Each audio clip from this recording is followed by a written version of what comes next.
Ichimon Japan is made possible in part by Patreon support. If you would like to make sure that I can keep bringing you more content like this, then head on over to japankyo.com/Patreon and sign up for as little as $1 a month. Signing up for the Patreon comes with various perks, including bonus content, such as the bonus content that I am including at the end of this episode in the Patreon version of this episode. So I am tacking on several more minutes of us talking, as well as a couple extra terms that we do not cover in this version of the episode. So if you want that, you can sign up for as little as $1 a month. But if you sign up for the $3 a month tier, then you're going to get access to Japanese Plus Alpha, a podcast about the Japanese language that I do every month. The November episode is all about the difference between sabishi and samishi. So if you want to find out what the difference is, then head on over to japankyo.com/Patreon and sign up today. Also, I think pretty common, although I don't think you learn this in like Japanese 101. Sasami is basically... Welcome to Japanese 101. Today we're going to talk about chicken parts. はじめまして、Sasami です。よろしくお願いします。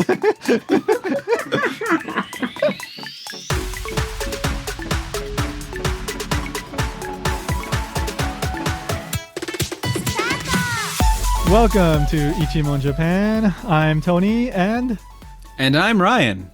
And we are joined once again by... Hello, it's Miyuki.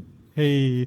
All right, so let's get to today's question because there's a lot to discuss. Ichimon is one question in Japanese, and that's what we do every episode. We ask one question about Japan, and today's question is, what is yakitori? All right, so I think yakitori is pretty well known these days, right? I don't know what it is. Oh, well, let's explain it to Ryan then. But basically, it's like chicken skewers grilled, and they are typically prepared like they'll have either salt or a sauce called tare. What is tare? Is that like soy sauce based, Miyuki? I think... You know? Yeah. I think it's soy sauce based, but rather like a little sweeter taste. Yeah.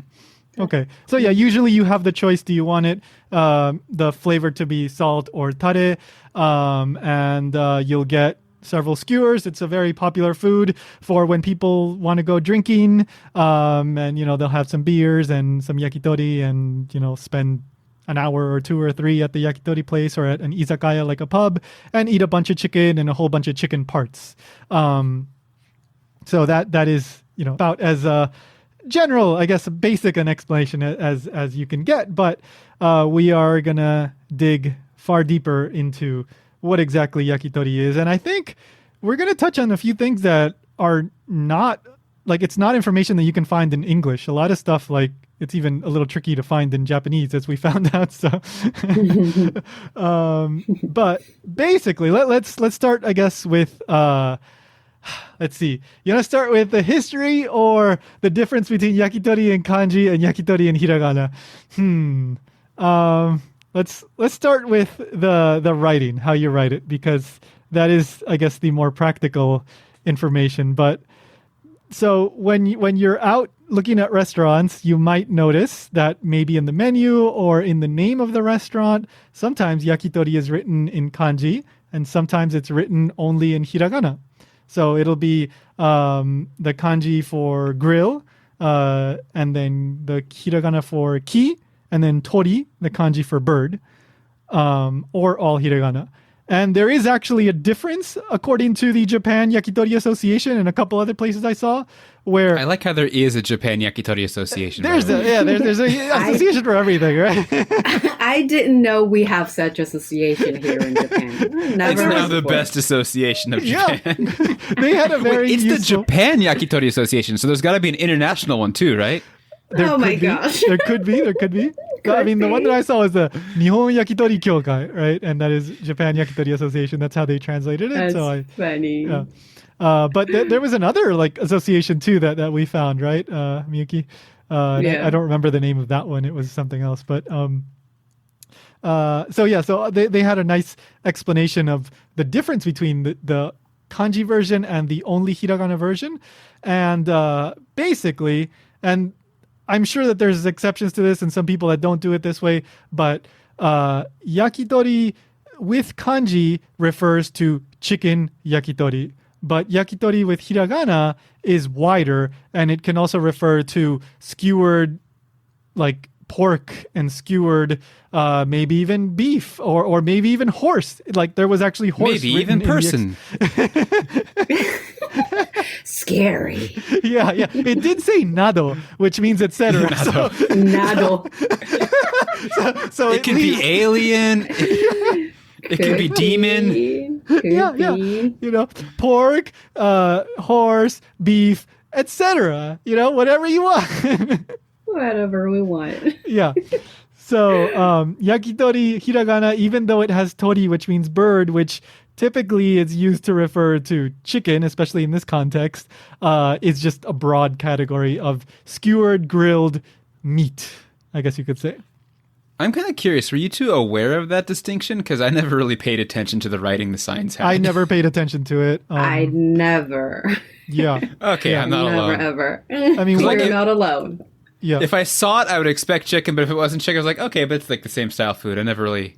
Yeah. Me too. That. Like, I mean, one of the most popular things that I often come across is like butabara, or like which is pork, or like vegetables wrapped in pork, skewered, and that's just totally normal for me. I never really thought about it very deeply. It's just, I guess just they lump it in with general skewered chicken, and it's like a whole skewered meat category. But I never thought about like kanji versus hiragana. But apparently, there's that distinction. Interesting.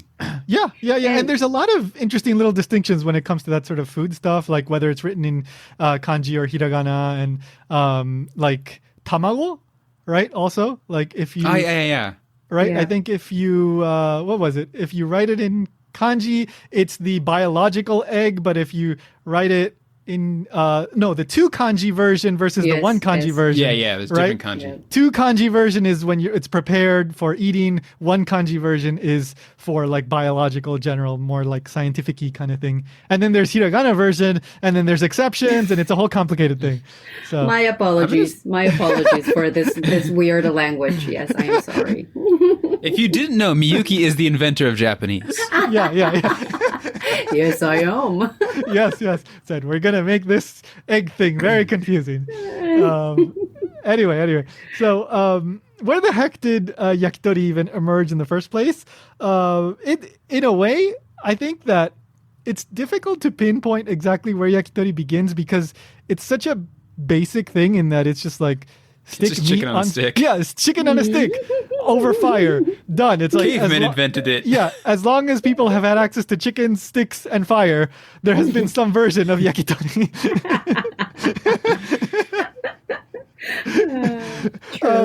But when you look at the Japan Yakitori Association history of yakitori page, I found it funny that they begin with like, in the Neolithic period, the ancestor of the chicken made its way to Japan. So they start like 20,000 years ago. It's like, that's not really the history of yakitori. That's the history of chickens. But That's funny. So generally speaking, a lot of websites, including the Japan Yakitori Association, point to the Heian period, which is like late 700s to like end of the 1100s. But interestingly, so what I read in multiple places is that consumption of chickens was prohibited. And so what you would get is consumption of wild birds like suzume, which is sparrows, and uzura, quails. And on one website, I specifically saw mention of this one of the most famous shrines in Japan, Fushimi Inari in Kyoto, which is known for having like the bunch of like tori gates, like those, gates that you see at the entrance of a shrine, and there's tons and tons and tons of them.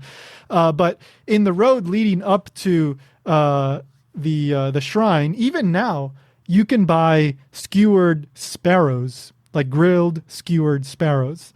And according to this story, which I can't confirm, I've never, been to Heian period Kyoto, but you should go. It's pretty nice. Okay, maybe you can confirm this for me then, Ryan, because it sounds like you've been there. So apparently, so the inari is the fox, right? It's this god that is for the harvest and rice and sake, and it's this shrine. The Fushimi Inari is a shrine dedicated to this sort of thing. And so, if you want a good harvest, then you will, worship or pray to the inari. And the sparrow is a pest because it would eat the seeds of the rice, and so what they would do, according to the story, is they would catch the sparrows in order to help, I guess, lead to a bountiful harvest. And so they would skewer them and grill them. And you could, even now, you can still go and have some sparrow.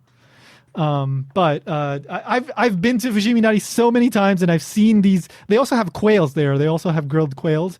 And I just like a couple years ago, I was there and I thought I should have one, but I never did. Miyuki, your friend said that she tried it. Yes. And how was it? Was it super delicious and awesome, and she wants to have it again? No, she said it was. She couldn't even taste the meat. It was just too tight. It was just too tiny, and it has a lot of bones, and she just couldn't really tell what she was eating. Yeah, that's high what praise. That's what I read too. And basically, like, they just grill it whole. They just split it open, and I guess they get rid of all the bad stuff inside, the bad organs, and then they just grill Tomorrow's it. delicacies. Yeah, maybe.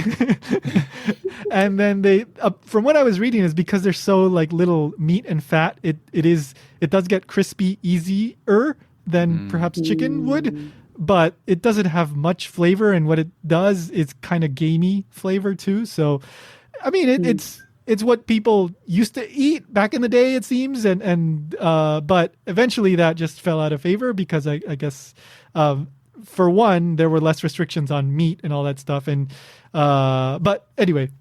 Yeah, before we move on, I do want to ask: do we know why eating chicken was banned then? Okay, so.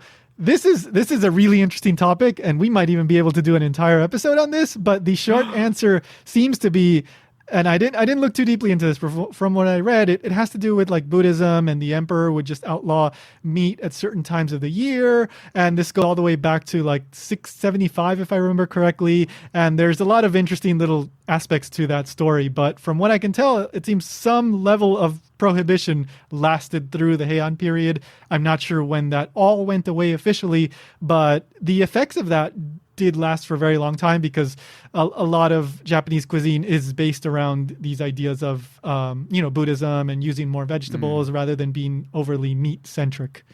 I just want to imagine there was like an emperor back then in his castle surrounded by chicken going like, ha ha ha, all for me. Yeah, he just wanted more chicken. Not gonna share. Yeah, just laughing maniacally all day long, eating chicken nuggets or something. Well, maybe the emperors that did that, they were just, secretly eating chicken and nobody else could have it. It's possible. It's possible. Okay, so some variety of grilling birds, usually wild birds, has been around for centuries and centuries in Japan. What I saw was, for example, in the Muromachi period, there's mention of, this, and the Muromachi is like leading up to the Edo period, so the couple centuries before that. And then the Japan Yakitori Association says that you start to see, preparation methods comparable to yakitori of today in the middle of the Edo period, so that's maybe like 1700s roughly. But it really seems like modern yakitori started to take shape in the Meiji period. So that's like in the latter half of the 1800s, early part of the 1900s. And one interesting thing is that it started as like food for the commoners. So you would see it in like the shitamachi, kind of like, I guess, lower financial, economic, socioeconomic classes, would be living in those areas. And it was kind of like scrap meat, it seems, like the leftovers. So perhaps that's why you get like a lot of organs, because, people weren't eating that so much. the upper class, so to speak. And so they would just Yes. get rid of, they would, With their monocles in medieval Japan. So what would end up is you'd get these like yatai, like these food stalls that would sell, skewered chicken, scrap meat, so to speak. And chicken was relatively rare, and it was sold at a pretty high price compared to these days. So like I was reading that you would get like high class like yakitori places back in those days, because I guess I'm assuming here they would sell like the quote unquote good cuts of meat, and then the commoners would get like the organs and all that kind of stuff. And then really like the last big chapter, I guess, in the story is in the post-war period, and around Showa 30, in the Showa 30s, which is starting in 1955 through the 30s, would be equivalent 55 to 65 in the Western calendar. You start to get the introduction of broiler chickens, which are these types of chickens that are specifically bred for industrialized production. They are able to be slaughtered at a younger age, and so that drove the cost of chicken down in Japan to the point where you started to get the boom in yakitori and probably chicken foods in general, but also you start to see perhaps like the more quote unquote good cuts of meat, like chicken breast, whatever, popping up in more accessible at more accessible prices. So, and then you basically you end up with the yakitori that we know and people still enjoy today. Ryan, when's the last time you've been to yakitori? Well, I mean, right now it's not a good time for going out to eat. I know. Have you been there recently? Recently in like the last time that you arrived in Japan? Since then? Oh yeah, definitely since then. Oh, okay. I think it was about a year ago was probably the last time I had it. Is it like a little neighborhood place? So, at least from what I can remember, the last time I had it was actually at my high school's school festival. Oh, yeah. Because they divide, like, every year does a special thing, and the third-year students cook food, and there's always one, like, yatai they set up that's cooking yakitori. Definitely, yeah, that's really common. And as a teacher, I'm kind of obligated to eat every single class's food, so... yeah. That yakitori continues to be a very popular, like, matsuri festival kind of food. Definitely. I mean, it's just so easy to eat, right? You just get a bunch of them and you can walk around. And you can eat it while you're walking around exactly. doing whatever the matsuri might be. Yeah. I mean, and that is part of the reason why it I think surged in popularity back, whether it was Meiji period or even to some extent in the Edo period, it seems, because people could just walk around and eat it. Yeah, another time I see it is we have like around the time of Ohanami. Yeah. Is there like an official English name for that? Just sakura viewing? Flower viewing parties. I don't know. You see. Yes, during the flower viewing parties. So in April in Japan, a big festival with no set date is like in usually early April. People go to parks and whatever to look at cherry blossoms. Yeah. And here we have a nice park that always has like kind of festival like yatai also set up that will sell things like that. Yeah. However, we also did not have that this year. Yeah. 2020 is not a good time for that sort of food, but yeah, I mean, but that would be like when I normally have it. Right. Festival and sakura time. I think although you do get yakitori chains, and one that I can think of immediately is Torikizoku, which is a place that I back in college in Japan, like that's where the college kids go because it's such a cheap, relatively speaking, izakaya compared to some other ones, and they have a lot of yakitori there. But there are yakitori chains, but one of the fun things to do is to go to like just your little neighborhood, tiny yakitori shop that might have like 10 seats, and it's just one or two guys at the grill, grilling all night, and they're the guys that are also serving the chicken, and you talk to them directly, and yeah, it's just a fun little thing, and usually those are very good. They're just nice night out too. Since you mentioned that, whenever I visit Osaka, I have a friend there who always likes to take me to a yakitori place, kind of local small thing, pretty much exactly like what you're explaining there. But again, I haven't been able to do that recently. Yeah. Interesting. I will. We'll touch on this whole like coronavirus and adapting to the situation. Oh yeah, that's true. Later, probably towards the end of the episode. But there one interesting aspect of yakitori is the terminology.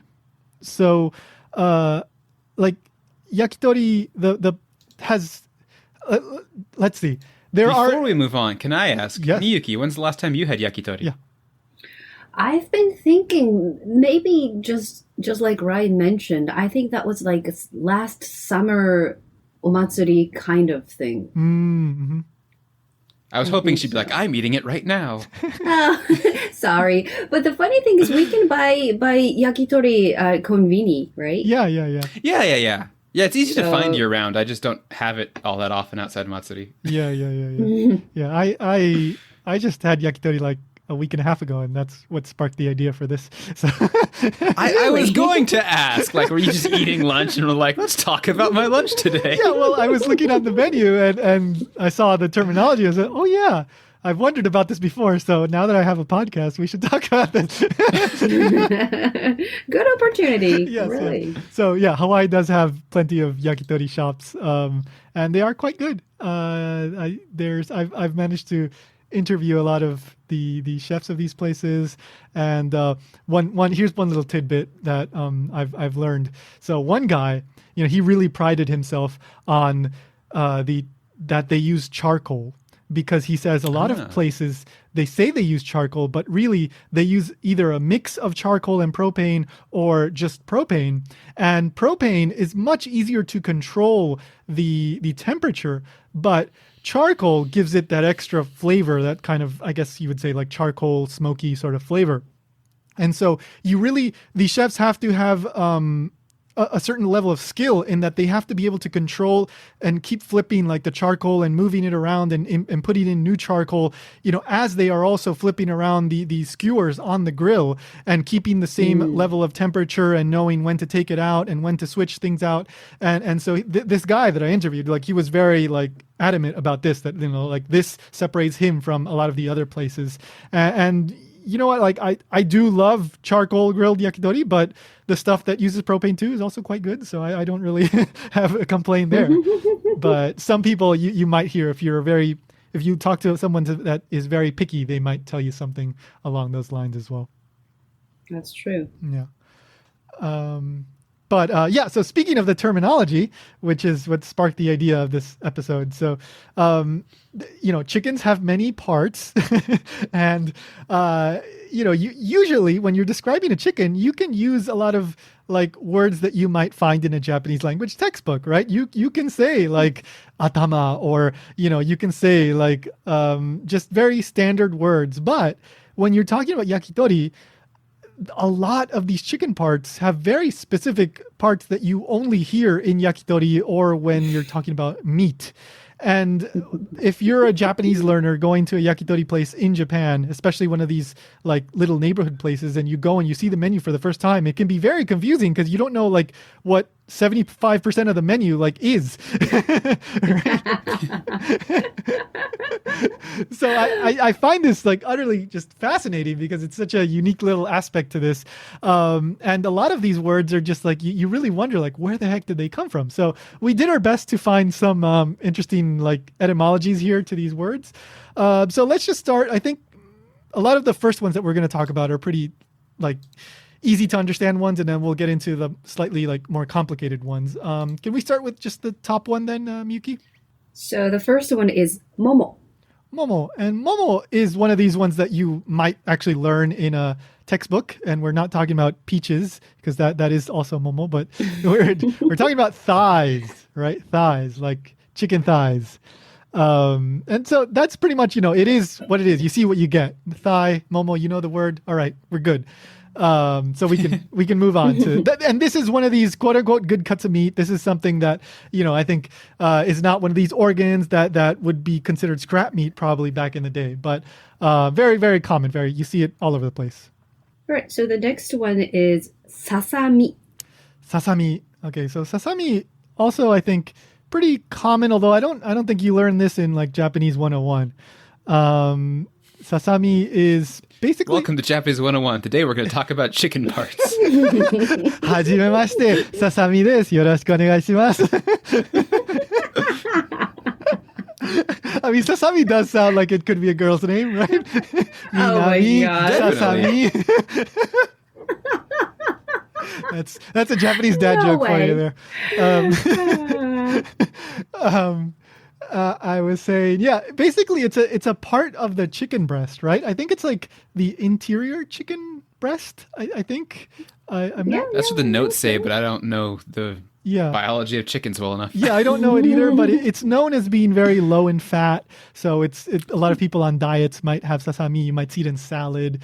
And I do like sasami, and it's another very common one in yakitori. Oh, and the story of why sasami means what it means, interesting, is it's that sasa means bamboo, right? So apparently the shape of sasami resembles the bamboo leaf. So sasami, I guess, is referring to like the meat, I guess, the I don't have a better word for it other than meat. Like mi can also mean like more general, like nuts are also referred to as kinomi, right? So yeah, or fruit, meat, flesh meat itself, I guess in a very broad sense.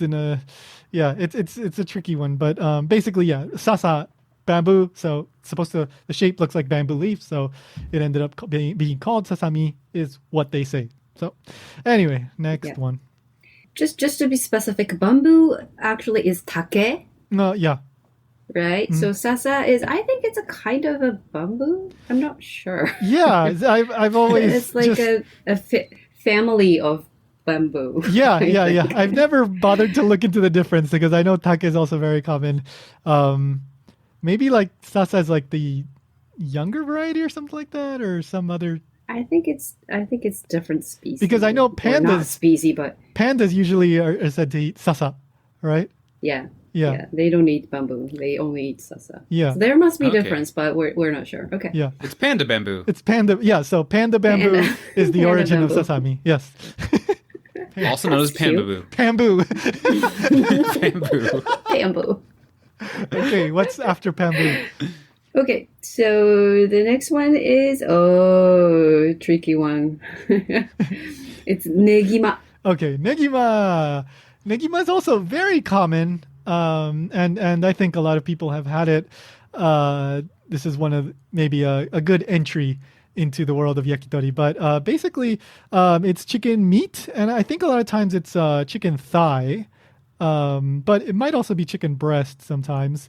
And negi is green onion. Very common. You'll often see it in like ramen and gyoza and a whole bunch of food in Japan. And so negi comes from the green onion that I just mentioned. Ma comes from a very unexpected place, but maguro. So maguro, sushi lovers, right? You all know what maguro is. It's tuna, I believe specifically bluefin tuna. So originally it was negi maguro, but back in the day, it seems like in the Edo period, they used to make like skewers with like maguro and negi. But then back in those days, like you would have like the toro was super cheap. Toro is this cut of tuna that is very expensive nowadays, right? You see it in sushi. But back then it was like scrap meat. But eventually maguro became expensive, and so they started using cheaper chicken instead, but they kept the ma for maguro, so it just stayed negima. Yeah, we didn't know this. We learned this when we looked it up. I didn't know. Yeah, but it's like they took that phrase "sea chicken" very, very seriously. Sea chicken. Yeah, that's a good observation. See, in my head, I always like to come up with my own little theories before I look things up. But I was thinking like, because aida means like in between, but it can also be read ma. So I was thinking maybe the negi is in between the chicken, and so it was negi ma, as in the negi in between the chicken. But apparently that's totally wrong. Apparently it was just some dude trying to con people into thinking they were getting maguro when they were getting chicken. Yeah. It's like, no, I want the maguro. It's like, no, it's maguro. Just eat it. It's like, it's chicken. And apparently another name in Kansai, at least, they call it also hasami, right? Which is like to sandwich something, like to put something in between another thing. Or scissors. Or scissors. It can also mean scissors, yeah. Because scissors used to sandwich it in between the blades of the scissor, I guess. That's the logic behind that. And because they taste so good. Yeah. So, but I've never heard the term hasami used, but maybe it's in some places in the Kansai area, you still hear it.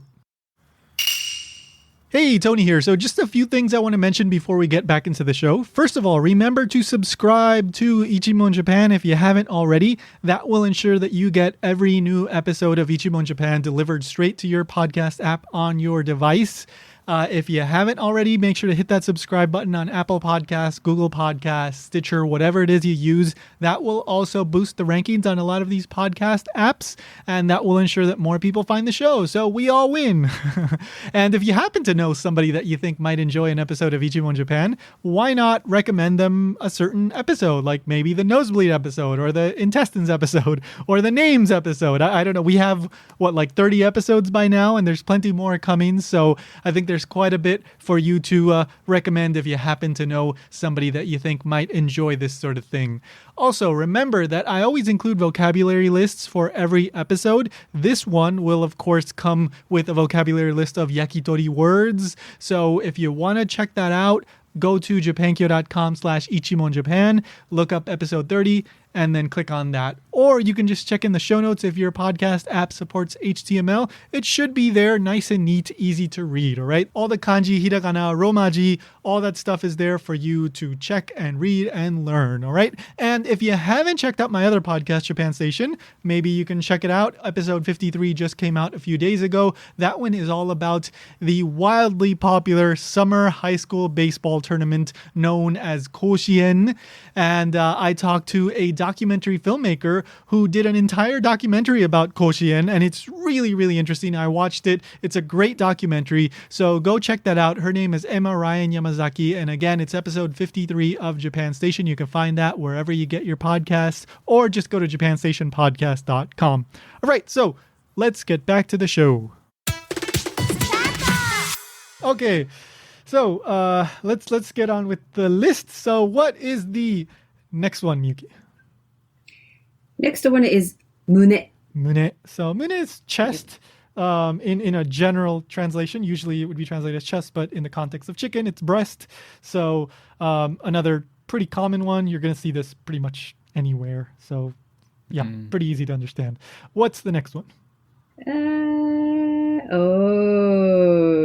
Okay. The next one is bon jiri. Okay, bon jiri. Bon jiri. So this is the one that the other day when I was ordering yakitori here in Hawaii, I came across this one and thought, okay, we can do an episode about this. So basically what bonjiri is the tail, you take the feathers off of the chicken, and then you end up with the point of the butt, which is where the tail, I guess, would be. And that is the butt point. The butt point, tail, butt point. Yes. We are chicken experts here. So then scientifically known as the butt point. Yeah. So the meat in the butt point is the bonjiri. And the jiri part comes from shiri, which means butt. So that made sense to me. But the bones, where does this bone come from? So we looked into it, and apparently, this part of the chicken is supposed to resemble something called a bonbori, which is like this type of paper lantern, right, Miyuki? Yes. And it's kind of, there's many shapes, I guess, but I guess they were going for a kind of round one. And it's something that you see in Hina Matsuri, Girls' Day, or that is March 3rd, correct? Yes. Yeah, so yeah. It's a decoration that you would see during Hina Matsuri. So apparently this kind of paper lantern resembles that part of the chicken when they cut it off the chicken, I guess. And so they shortened the bonbori shiri to bonjiri. And you get bonjiri, and that is something you would never know unless you look it up. Right. Yeah. So it was originally bonbori shiri. Okay. Or bonbori jiri. Yeah. And it shortened the word bonjiri. Yeah. Maybe, yeah. Yeah, and it's supposed to be kind of fatty, I guess. So I don't. Yeah, Bonbori. Wait, do you know the song for the Hinamatsuri? I've heard songs for Hinamatsuri, but I can't remember offhand. What did they say? Okay, so it goes. 明かりをつけましょう、ぼんぼりに。Yes, There you go. Yes, I do. I do know that. Yes. Yep. Okay, so we got Miyuki to sing. That was one of the goals of having her on. Well, you have to pay. You didn't know? I'll buy you some know? bonjiri The singing next comes time. first and the bill comes after. Yeah. I'll buy you some bonjiri next time. I see you. Okay. Yeah. Deal. Okay. All right. So what comes after bonjiri? Oh, another interesting one. The next one is kimo or leba. Yeah. So reba, right, comes from liver. Reba. Yeah, that one's kind of easy to figure out. And then, so obviously this is chicken liver, skewered. And kimo, in a broad sense, I guess, means liver, especially in this context. But kimo can mean a whole lot of things, actually. And it's, yeah. Okay, the simple explanation is that kimo used to be a word used to mean like organs, like not just necessarily the liver. And this was according to the Chinese medicine that used to be commonly practiced back, like before the Meiji period. And then this one guy, this Dr. Sugita Genpaku, he, according to what Miyuki found in an article, and I was reading it, he had to translate like Dutch terminology, medical terminology, to Japanese. And so what he ended up doing was kind of like shoehorning Japanese terms for organs based on Chinese ideas into what would eventually become, like the new Japanese word for these organs based on these Dutch ideas. And so sounds like a difficult job. Yeah, it sounds like a really difficult job. I know. And so kimo ended up becoming liver, but nowadays you usually hear kanzo as the word for liver.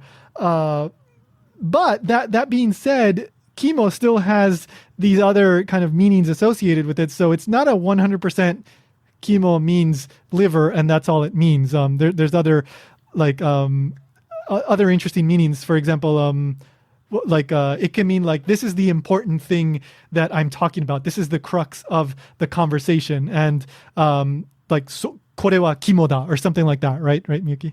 Mm-hmm. Yeah. And then also like kimo dameshi is another word that you might hear, another term that you might hear. And that means to like kind of test your courage.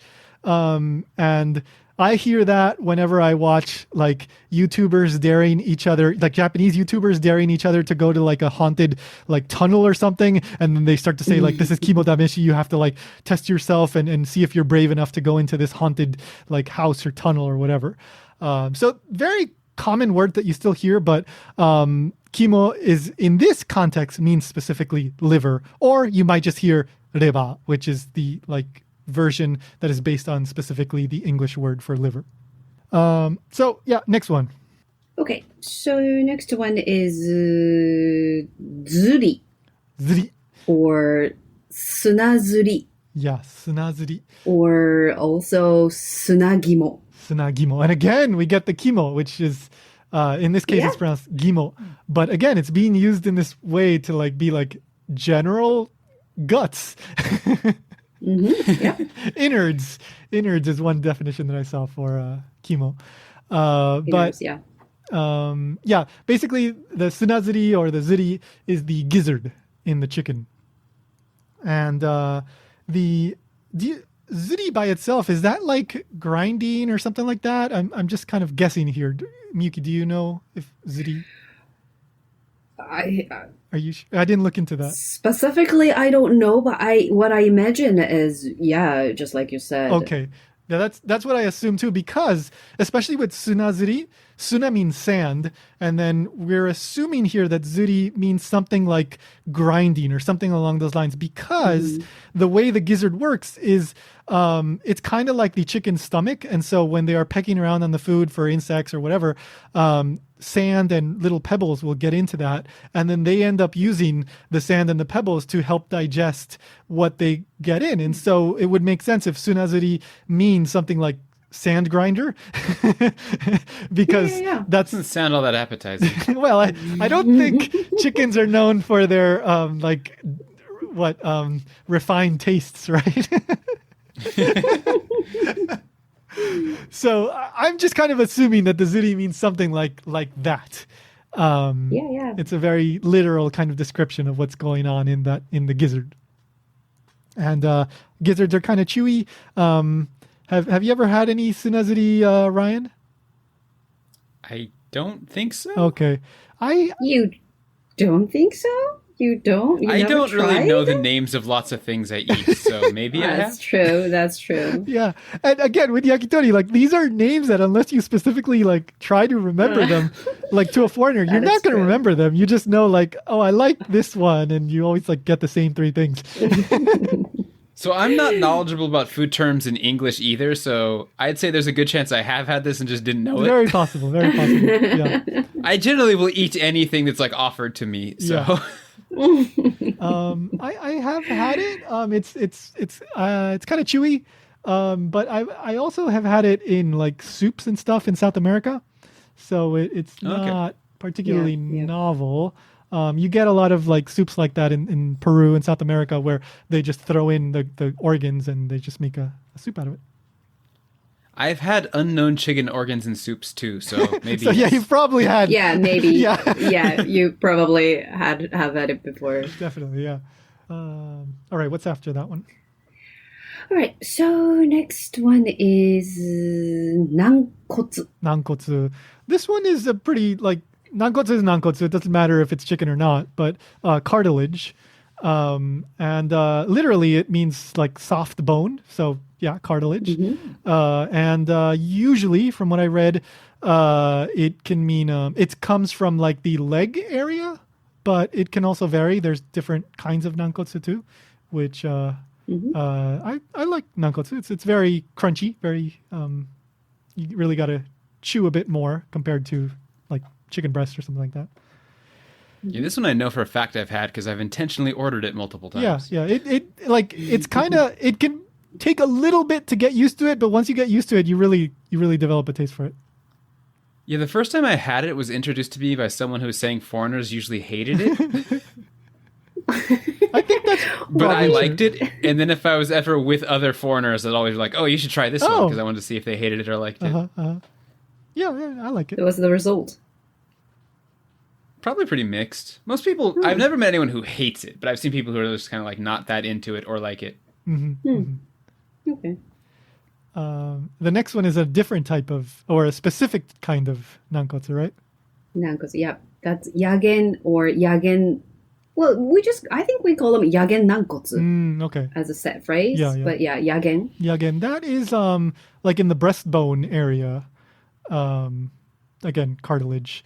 So that comes from, apparently the same word is the word for a mortar used by a person that would make like drugs, I guess back in the old days, when you had to like use a mortar and pestle to like make medicine from herbs and whatnot.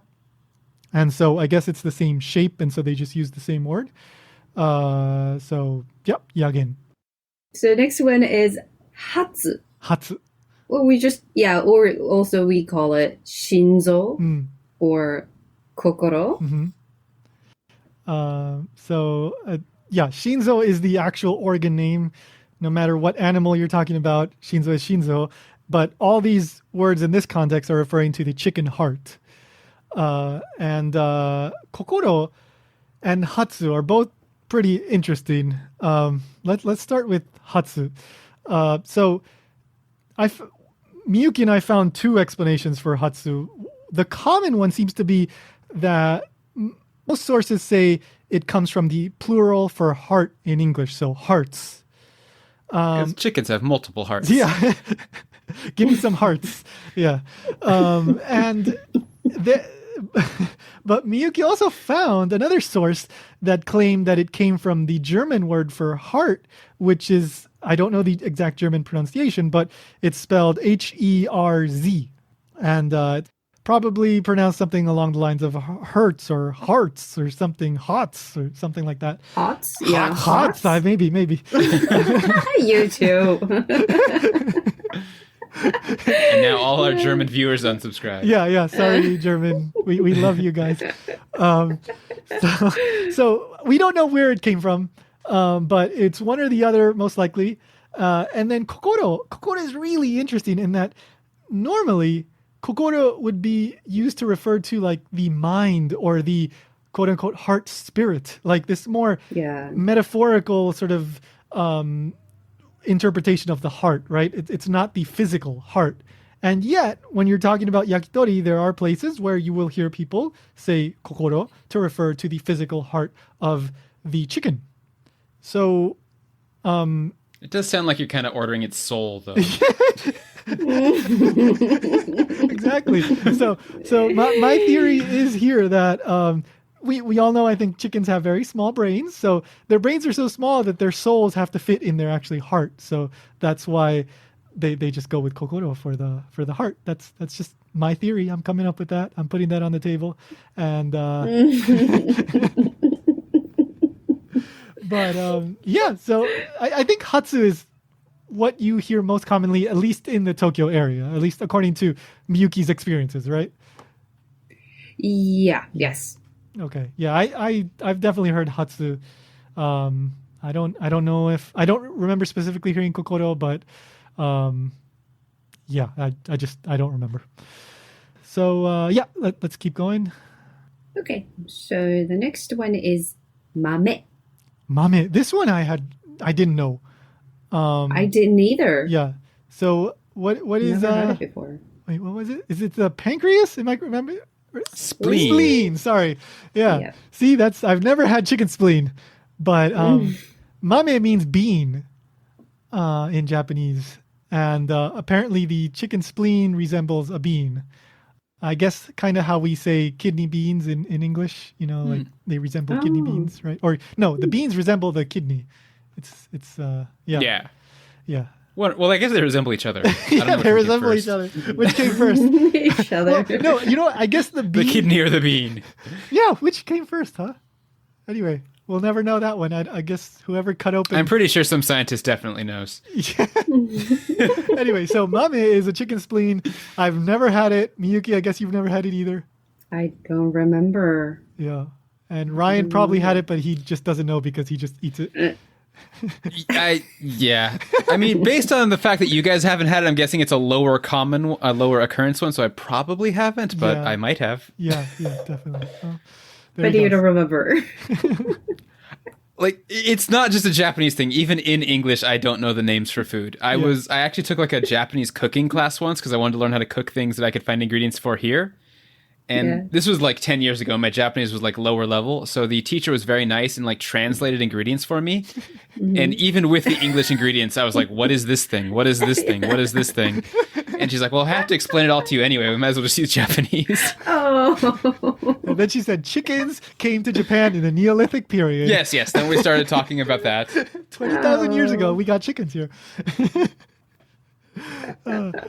All right. Do we have? I think we have like one more, maybe, or Yes. Two more, I think. Two more. Okay. Yep. So the next one is seseri. Oh, seseri. Yeah. So seseri is the chicken, the neck meat, and from what we were able to tell, seseri means it supposedly came from the verb seseri toru, which this is the first time I had ever heard that verb, but it's kind of like to scrape off, I guess, the meat from the neck bone. I guess seseri toru would be like to scrape off, so that's why they just shortened that and called it seseri. But so appetizing. Yeah. I know I've had chicken neck in soup, but I don't remember if I've had it in yakitori. Seseri is good. Yeah, I like it. I also saw one mention that it's also called Soroban. And Soroban means abacus in Japanese. So I'm just assuming that this cut of meat resembles an abacus in some way. I can't visualize a meat looking like an abacus. Yeah, I don't know either, but somebody thought it did. Somebody someday, somewhere. Maybe when you order the skewer, you actually get like 5 of them, and they're more loosely skewered, so you can move them like left and right. You can calculate your bill with the yakitori. Yeah. That's your last one that you order, so you can. Calculate. So you can like calculate everything before you eat it. Instead of sliding like one thing to the side, you just bite it off. Yeah. Speaking of which, okay, before we do the last one, here's a little tangent. But they say that you're not supposed to take the meat off the kushi, off the skewer, for various reasons. The 2 main ones being that 1, it's supposedly it'll cool down faster, and 2, the juice from the meat might escape, so you don't get the same amount of flavor. So you're just supposed to eat it directly off the skewer. So that's what... I was going to say, if you only say don't take it off the skewer, it sounds like you're implying to eat the skewer. No, please don't eat the skewer. Please do not do that. But that's what some yakitori chefs and some yakitori enthusiasts will tell you. So be aware of that. Are there people who are like taking it off and then just sitting it down or something? Yeah, I think so. It must happen. Because like they literally hand you a stick with meat on it. So I think common sense is you just kind of like bite it off. Because the thing is, like, also you do see like you might see like at least here in Hawaii, I specifically remember seeing this, and I don't have a memory of seeing this in Japan, but the Japan Yakitori Association did say this, so it must happen. You see yakitori sometimes served off of the skewer. Really? Yeah. Really? But it's like not yakitori then to me. I saw it in teishoku. So it was basically chicken cut into the pieces, the same kind of bite-sized pieces, and grilled, but then they would serve it off of the skewer, like as part of a combo meal kind of thing. So, but since that was never on a skewer, I guess it doesn't count. So you can't remove it from the skewer, but if it was skewerless from the start, you're okay. Yeah, I guess. But I think that's still relatively common. I mean, yakitori is typically skewer, and that's what most people would think of when you hear yakitori. But anyway, why, but like people sometimes do it because it looks, I don't know, nicer, more sophisticated to eat with your chopsticks and stuff. I guess so. I mean, well, again, it going comes back to with a chopstick. Well, it's not you just buy 2. Yeah, Nihon too. You get 2 and you have a free pair of chopsticks. So my like head theory thing is that the inventor of this originally intended for everyone to order them in sets, and you use them as chopsticks to eat the other meal, and then when you were finished, you eat the meat off the stick. There you go. We've got a lot of head theories in this episode. Wow. So like you eat your rice with the full yakitori meat on, and then when you're finished, you just bite the meat off. Well, yeah. I had a friend that I think she's Japanese, and we were like, oh, can you use? She was drinking something out of a straw, and then she started using the straw as like chopsticks or something. It's like, oh wow. Oh my god. What can you pick up with a straw? It's so weak. Yeah, I think she was like trying to pick up the ice from the drink or something like that. But yeah. Did it work? I think she did get it. Yeah. Wow. Yeah. And another thing is like when you go to like izakaya or like a chain yakitori restaurants with a whole bunch of your friends, and you just order a bunch of yakitori and then you just share. Yeah, with your friends. Yeah. So that's the occasion that you actually take off all the, Okay, I can imagine that. Yeah, usually you get like maybe 3 pieces, so you want to like share them. 1 piece for each person or something. Yeah, 3 or 5. Yeah. I'm still in the mindset of the Heian Emperor, who's just like all for me and just eating myself. I'm not gonna share. It's all mine. You go with your friends, they order a lot, and then you eat it all yourself. How mean! But yakitori is usually pretty cheap, so I mean that you know. Yeah. It's you can eat quite a bit by yourself, and it's not that expensive. All right, what was the last one that we had on the list? The last one is chōchin. Chōchin. Actually, kinkan is more familiar with me. Right. Okay. Yep. So this one I've definitely never had.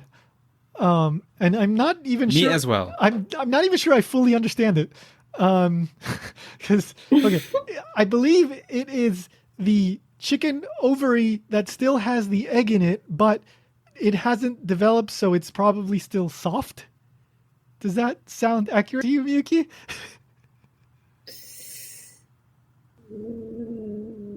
Maybe. I mean, as far as I look, the explanation in Japanese, that's what it is. Okay. All right. Well, so let's explain briefly. Okay. So chochin is another type of paper lantern. We were talking about bonbori earlier, but chochin is another type. That's I think the kind that you see a lot more commonly. You might see it hanging from like a ramen shop or something like that. With a red color. Yeah. Or green sometimes. And kinkan is a type of like citrus fruit, right? Yes. So yep. The explanation is that because it has that similar color, the type of this chicken organ thing, that's why they named it, because it has a similar color. And again, I've never had this. Miyuki, I guess you have? I remember like my one of my friends ordering it, but I don't remember I actually had it. Okay. Yeah, I was just curious about the texture because I have no idea. Like I said, I'm not sure if it's soft or chewy. It's rock hard. Rock hard. I don't think so. You can break your teeth on it. Uh-oh. Super crunchy. Super crunchy. But yeah, But definitely. I remember it looks. Yeah, I remember it looks like yolk. Like an egg yolk. Yeah, So is it yellowish? like orangish, yellowish. Okay. Kind of. As far as I remember. Mm-hmm. Yeah. Okay, so that's a. Maybe I had it, but I was too drunk then. Well, That's how it's properly eaten when Yeah. you're too drunk to Yeah. remember. I mean, yeah. Like I said, you normally will be drinking beer and other stuff as you're eating yakitori. That's pretty common. So, yeah. So there are plenty other cuts of meat and interesting names, but I think these are some of the more main ones, also, and some of the more creative name ones that we've found. So once you go beyond this list, I think you start to get into like more uncommon ones, but we can't spend 2 hours going through all of them. But definitely some that there, I think chochin or kinkan is one that I should give a shot to. Maybe next time. Just make sure you're drunk. Yeah. Maybe when we're sober, we should try. We should try it first. So we Try can it so you remember. remember it. Yeah, before we get too drunk, so that we can remember. Yeah. Okay. So a couple things about these terms. One, something that struck me as we were doing the research for this was that sometimes you see in other languages too, like these very creative names for organs. In other words, parts of the animal that you might not see eaten so commonly, especially back in the day, so to speak, when you had more of a, like, the good cuts of meat are for the super rich people, and then the commoners get all the scraps. And then one thing that I thought of was sweetbreads. And I know sweetbreads from, I guess, Southern cooking in the U.S. I believe that's the first time that I was exposed to that. But basically, sweetbreads, you would think from the name, you're talking about a Danish or like, I don't know, like a chocolate croissant or something like sweet. that. Yeah. Or a donut or something, right? But no, sweetbreads are a type of organ meat, either the thymus or the pancreas in like pigs and sheep and I believe cows as well. And I just thought, like, a lot of times with these kinds of meats, you might get like very creative names, maybe to make it sound, more appetizing or appealing. It's almost like a euphemism, you could say. So I'm sure if you start digging around in other languages, you might get it too. But that is the only one that I was able to just think of offhand. And then because I wanted to kind of figure out where the heck these words came from. Like, did they come during the Meiji period when yakitori really started to become more common, or after the war in the 50s and 60s when yakitori really started to become common due to just chicken becoming cheaper and you had more variety and all this stuff because of the broiler chickens coming into Japan? I thought it was either one of these two because you have English origin words and like hatsu and deba. And so we wanted to try to find out if anybody knows the answer to this question, and we looked online, couldn't find an answer. And so we decided to call the Japan Yakitori Association. Unfortunately, they were closed. and Miyuki tried calling, but it was closed. And then she found another place that she called, and that led her to talk to a guy that was running a yakitori restaurant. But interestingly, so first I'll just say he was like, I don't know, these terms are just what you call them. Like, that's just what we call them. Like, he basically just said, like, don't ask me. Like, he implied, we don't know. Leave me alone. Yeah. He said, like, talk to an academic, right? Talk to a gakusha or like something like that. They might know. And yes, that is absolutely true. Unfortunately, we couldn't get in touch with a yakitori, like, scholar. Yakitorology? Yakitoriology. Yakitoriology. Yeah. Yakitoriologist. We couldn't find a yakitoriologist. we find one. We can become ones. Yeah. We're probably pretty qualified now. We're on our way. We're on our way, especially in English, because like I said, a lot of this information is not available in English. And so, basically one thing we learned from that is don't ask a yakitori chef about these things. They don't know. They just know how to cook good yakitori. I was just hoping that his dad told him some story or something like that, but I guess he didn't know. Or he did, and he just wasn't a very good son. Yeah, or maybe he's just keeping it a secret from everybody. They must never know the secrets. They must never know why hatsu is called, is the word for heart when you're talking about chicken hearts. But he did give us some kind of side information that I thought was really interesting. Yuki, could you explain what you ended up learning by accident about this place in Japan? By accident. Yeah. By accident, yeah. Okay, so I called the restaurant, restaurant, yakitori restaurant in Higashi Matsuyama City in Saitama Prefecture. Mm-hmm. And Higashi Matsuyama City is one of the famous town for like yakitori. There are a lot of yakitori restaurants and shops. Mm-hmm. So that's one of the famous area for yakitori. But the funny thing is what they actually serve in Higashi Matsuyama is pork. Okay, so yakitori back and to hiragana, the beginning, right? yeah, hiragana yakitori restaurant. It was. Yeah. So when I just called them, and then the guy started talking, and I just asked him a question, but then he just ended up start explaining what they actually serve and the history of yakitori in that region. Mm-hmm. So back in the time, there were a lot of people came from both North and South Korea. I mean, back then. So there were a lot of Korean families. And then during the World War II, they were working at the factory that manufacturing weapons. But then when the war ends, they just, all the factory closed and they just lost their job.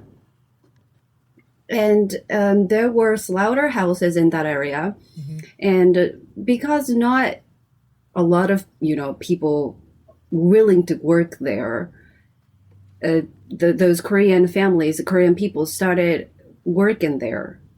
And they started to get a little leftovers from the factory. Pork, right? Pork, yes, pork. Mm-hmm. And then they just started to grill it and sell it in the stalls in the town or something. So that is kind of like the origin of the pork yakitori. Mm-hmm. Pork yakitori. In that pork yakitori in that area. Yeah. Interesting, right?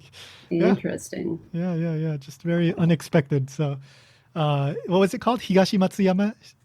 Higashi Matsuyama, yeah. Yeah, in Saitama Prefecture. So if you ever have pork yakitori in Higashi Matsuyama City, then you know that interesting history that led to that. But yeah, you do see pork in a lot of places, like I said, so that's not wholly unique, but I think the backstory to this is pretty unique. Yeah.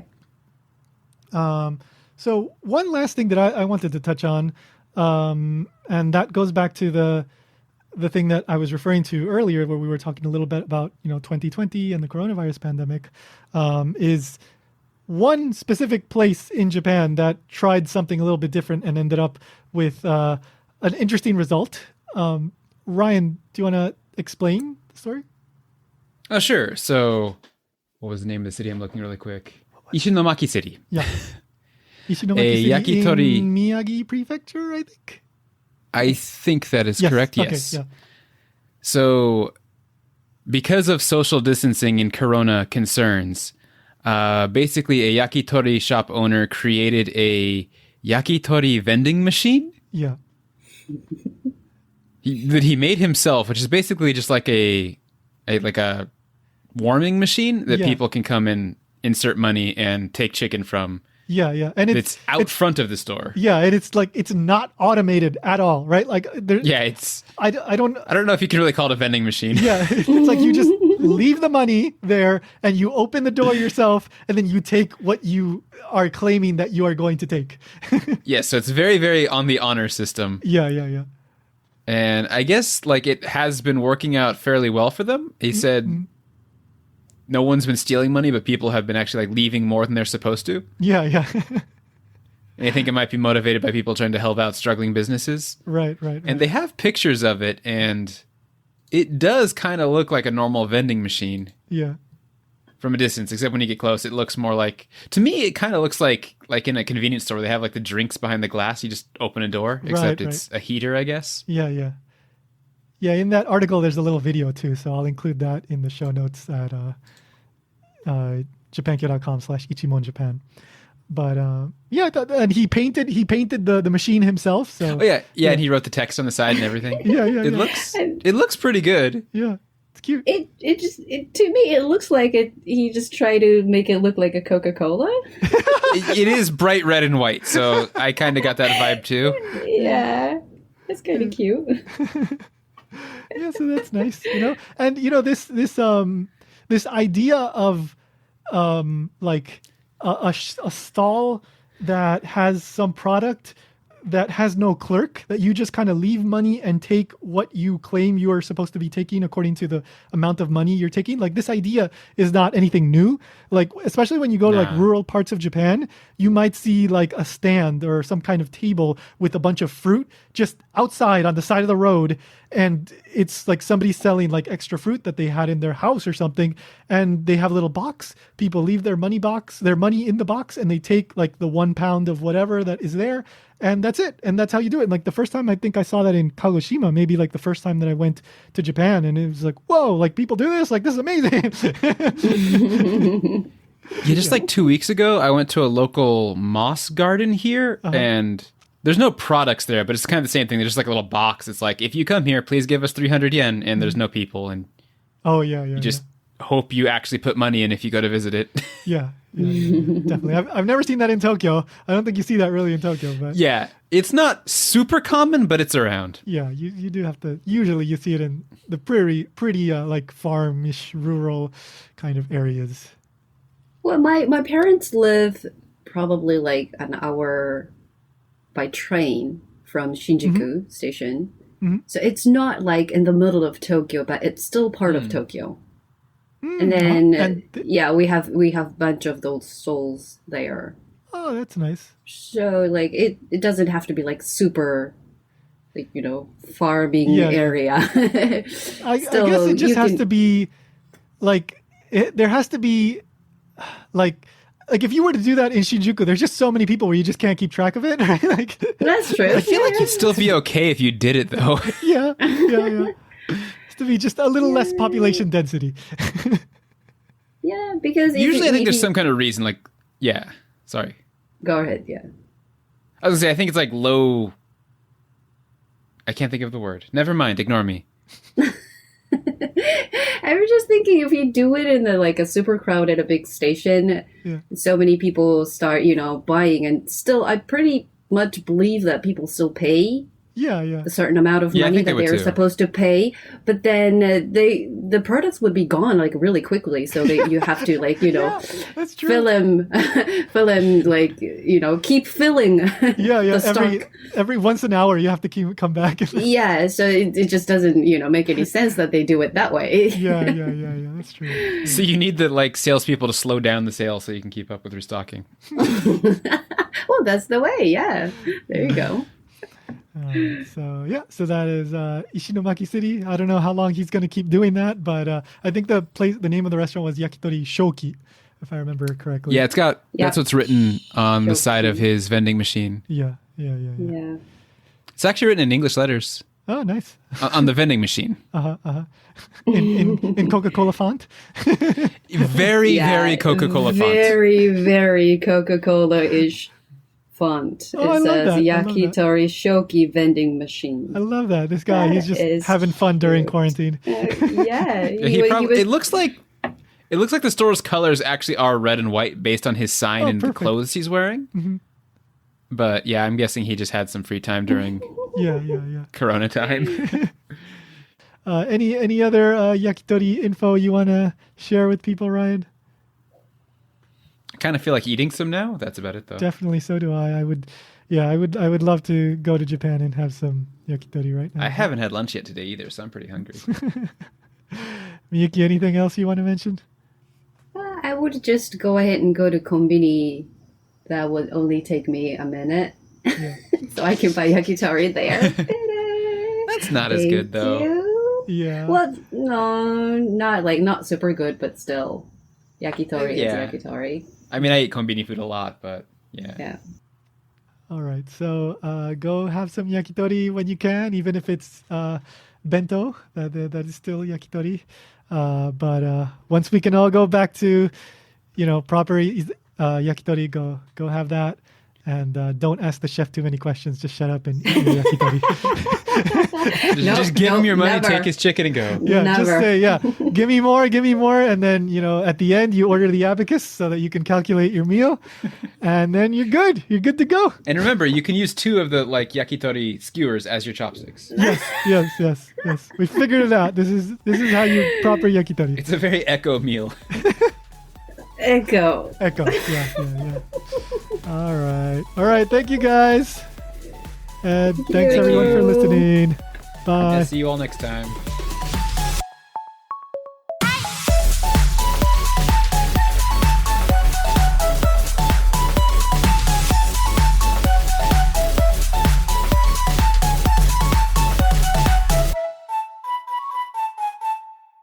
Hey, Tony here. So just a little reminder here at the end of the show.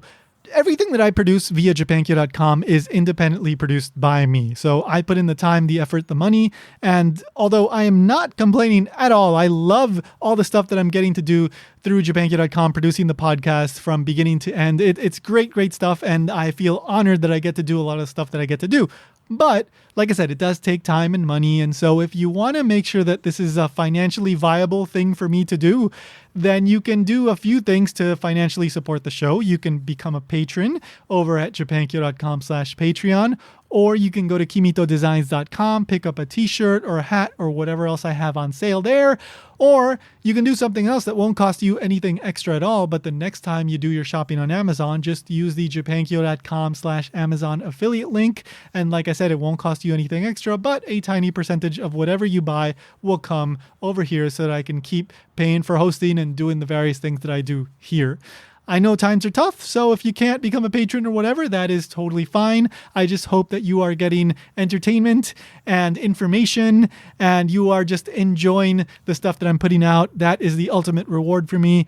But for those of you who can afford to support the show, well, then there you go. You know what to do. All right. As always, thank you for listening and see you next time.